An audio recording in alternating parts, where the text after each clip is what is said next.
भक्त के कारण कभी कभी भगवान भी ऋणी बन जाते हैं। एक कथा आती है, भगवान के एक भक्त थे जिन्होंने भक्ति करते करते अपना पूरा जीवन व्यतीत कर दिया। हमेशा भगवान का नाम लेते रहते, लेकिन भगवान से कभी कुछ नहीं मांगा। एक दिन वो भक्त बांके बिहारी जी के मंदिर में गए, पर ये क्या, उन्हें भगवान दिखाई ही नहीं दिए मंदिर में। उन्होंने आसपास के लोगों से पूछा कि आज भगवान मंदिर में से कहाँ चले गए। सब लोग उन्हें बड़े हैरान से देखने लगे। ये कैसी अजीब बात है, भगवान तो सामने ही खड़े हैं, तुम्हें दिखाई नहीं दे रहे क्या, अंधे हो क्या।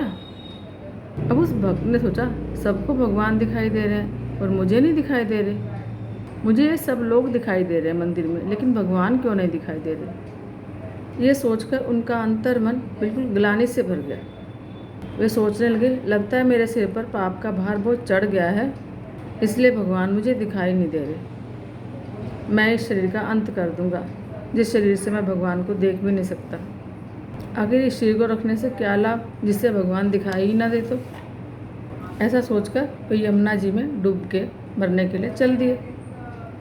इधर अंतर्यामी भगवान ब्राह्मण का वेश बनाकर एक कोढ़ी के पास पहुँचे और बोला कि ऐसे ऐसे दिखने वाले एक भक्त ना यमुना जी में जा रहे हैं, उनके आशीर्वाद में बहुत बल है।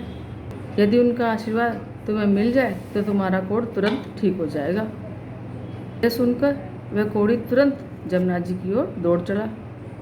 उन भक्त को पहचान कर उनका रास्ता रोक लिया और उनके पैर पकड़ लिए और कहा कि मुझे आशीर्वाद दो।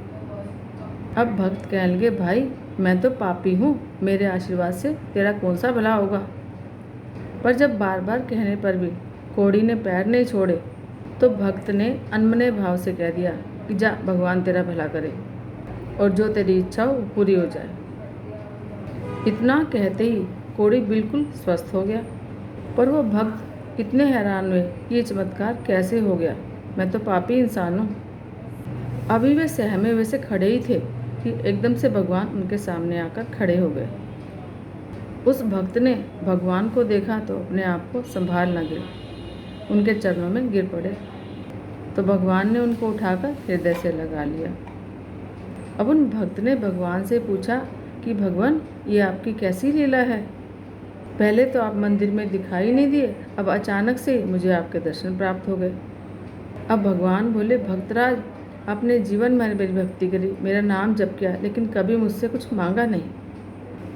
आपका बहुत ऋण चढ़ गया था मुझ पर और मैं आपका ऋणी हो गया था, इसलिए आपके सामने आने में मुझे बड़ा संकोच हो रहा था।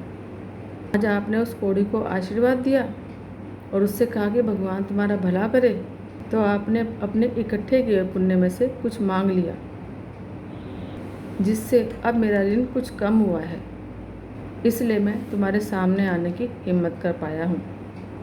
धन्य है वे भक्त जो भगवान के नाम का जप तो करते हैं, पर बदले में भगवान से कभी कुछ नहीं मांगते।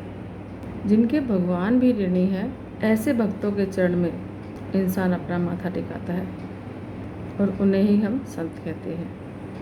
तभी तो कहते हैं कि पत्थर में भगवान है, ये तो इंसान मानता है, लेकिन इंसान में भगवान है, ये भगवान ने खुद उस भक्त के जरिए बताया कि वह मेरा भक्त भगवान से भी बढ़कर है। उसके आशीर्वाद से वो कोढ़ी ठीक हो गया। जय श्री कृष्ण।